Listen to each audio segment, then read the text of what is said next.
Do you pledge yourself to the sisterhood, to the magics, and the old ways? We're going to be talking about the Dathomir, the Witches of the Star Wars universe, and this is bound to the Shatterpoint set.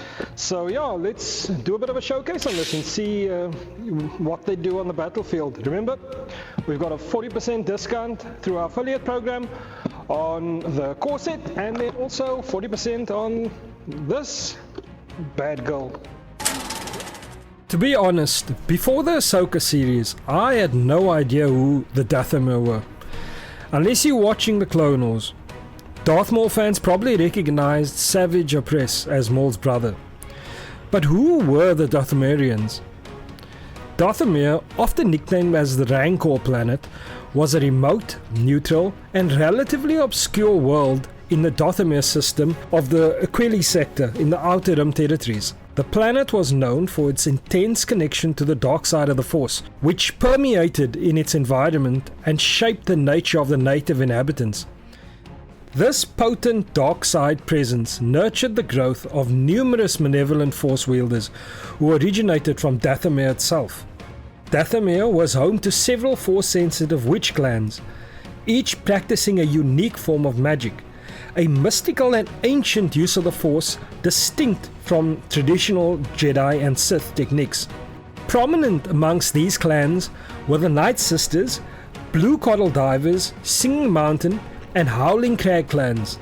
Among them, the Night Sisters rose to dominance and ruled over the Night Brothers, a caste of male Dathomirians who were primarily utilized for breeding partners and warriors. The planet's eerie and dangerous landscape was illuminated by the blood-red light of its star, the Dathomir, giving Dathomir an unearthly crimson hue. Its surface was covered in thick vegetation, dense forests, and extensive swamplands. It was also recognized as the homeworld of the semi-sentient Rancor species, massive, furious beasts that were sometimes domesticated by the planet's inhabitants. During the Clone Wars, Dathomir became the target of the conflict between Mother Talzin, the powerful leader of the Night Sisters, and a rival, the Sith Lord Darth Sidious. This rivalry and the actions of Talzin brought Dathomir into the wider galactic conflict, ultimately leading to multiple attacks on the planet. So after a bit of backstory, let's get into the Witches of Dathomir squad pack for Star Wars Shatterpoint. Mother Talzin is an 8 squad point primary with 10 stamina and 3 durability, solid stats, and she brings some very unique abilities to the table. Her Obscuring Shadows gives bonus movement to other Dathomir units, a free dash with no conditions. Great for positioning someone like Savage or a Night Sister Acolyte, but it doesn't help Talzin herself get into the fight. Now, Manipulating Hand is where things get spicy. You spend 2 force to dash to an enemy character within 4 range. You move the opponent's piece. It's like Force Push, but without dice. It's expensive unless you're in the Wrath stance, where you get it for free. Life Drain gives you healing when Dathomirians cause damage. It's not much, but it helps against chip damage. It's reactive, so you only trigger it once per support unit activation, and if Talzin is wounded, it costs force. But let's talk about her signature move, Wrath of the Great Mother.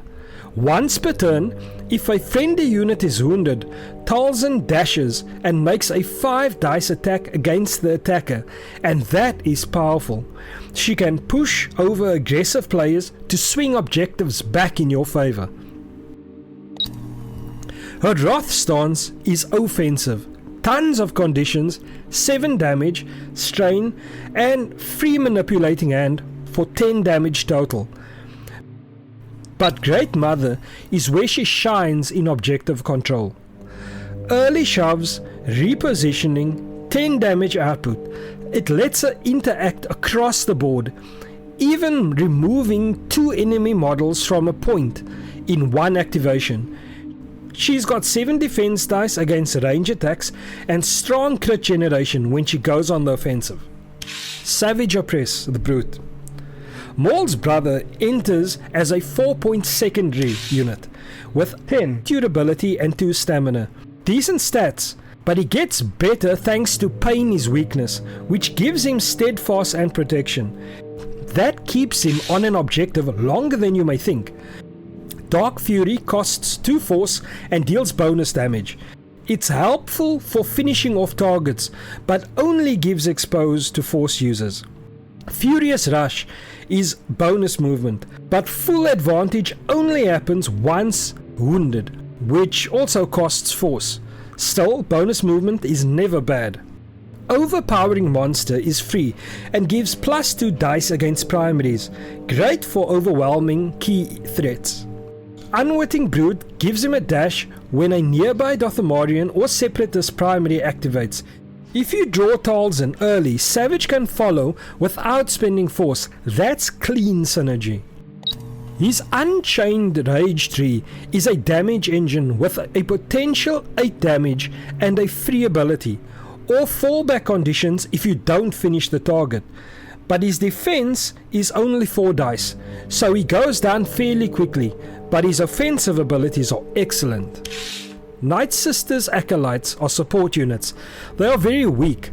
Unlike Savage, you need to carefully time when sending them into battle, but their jump ability gets them up and close on terrain-heavy maps. Acrobatic Advance gives them a jump and a hunker, better than Clone Dash plus hunker combo. It lets them reposition and defend.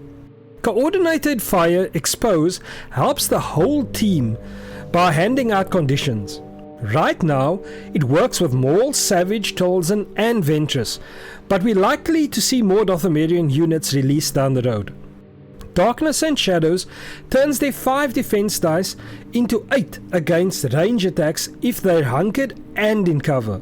While their defense expertise isn't flashy, it's often good enough to hold out.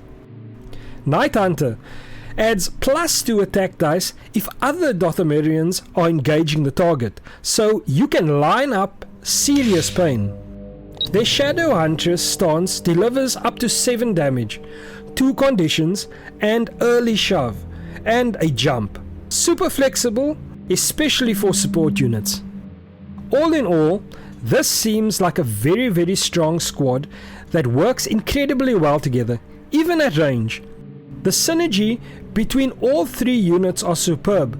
It takes some planning to get the most out of them, but when it works, it really works. Talzin's abilities make her more of a backline piece, someone to keep on the sidelines, close enough to boost allies, but you don't want her in the thick of it unless you're confident she can get a kill.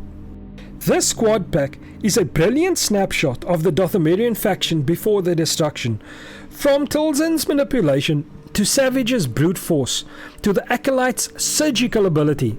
The models are stunning, Talzin and her sisters especially, and that ghostly green witchfire sculpted details adds such dark energy and motion to these minis. This squad excels in disruption and retaliation. You'll move enemies, punish aggression, and swing objectives back in your favor. It's not a brute force playstyle. It's smart, reactive, and deeply satisfying. So if you like the video, please like and subscribe, and click the notification bell if you want to see more videos on the Nat1 channel. And then if you want to pick up any one of these bad boys, the core set, or alternatively the Dathomir, there's a 40% discount through our affiliate program on each one of these. Links are in the description below. May the force be with you.